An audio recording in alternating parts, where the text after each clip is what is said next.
The chief reporter and former news editor of the News of the World were arrested today by police investigating the phone hacking scandal. Neville Thurbeck and Ian Edmondson are suspected of illegally intercepting voicemail messages.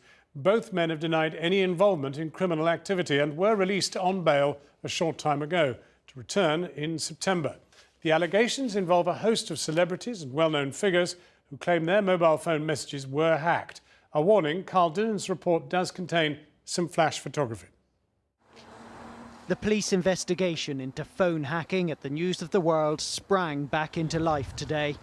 Officers left Ian Edmondson's home with materials in bags and a box. The News of the World's former assistant editor had already been arrested after going to a South London police station. Mr. Edmondson, who was sacked by the paper in January, and Neville Thurbeck, who's currently chief reporter, were both arrested today on suspicion of phone hacking. This investigation began in January when the News of the World itself handed a dossier of emails over to the police, reportedly including emails from Ian Edmondson, one of the two men arrested today. Civil claimants against News International say it's odd that the police waited for the paper to turn in possible new evidence. It's a very unusual situation because perhaps the police ought to have been looking at the information that was, if information has been handed over by the News of the World, perhaps the police ought to have been looking at it 4 years ago and in the initial investigation. The first investigation into phone hacking at the paper had led to the conviction of royal editor Clive Goodman and a private investigator, Glenn Mulcair. Glenn Mulcair admitted hacking phones, including those of supermodel Elle Macpherson and the football agent Sky Andrew.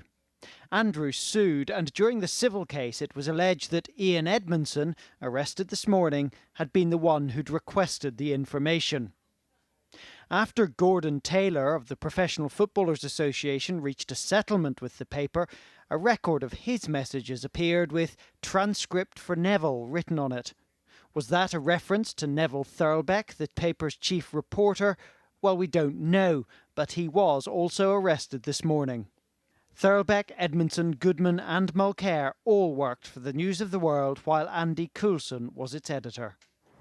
Mr. Coulson resigned as the Prime Minister's Director of Communications just before the new investigation began, saying the affair was making his job impossible. He'd always denied knowledge of phone hacking. I never condone the use of phone hacking, and nor do I have any recollection of incidences where phone hacking took place. But police clearly now suspect that more than one of Mr. Coulson's staff was involved, and they must get this right. The first police investigation is under intense scrutiny. Last week, the man who'd headed it, Acting Deputy Commissioner John Yates, told MPs he'd been advised only to investigate cases where hacking had taken place before messages were listened to. Today, the Director of Public Prosecutions, no less, contradicted his evidence.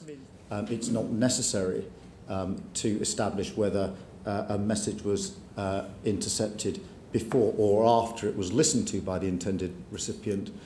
One alleged parliamentary victim of phone hacking now says Yates should resign for having investigated too few cases. There clearly must have been more victims than the Met was suggesting.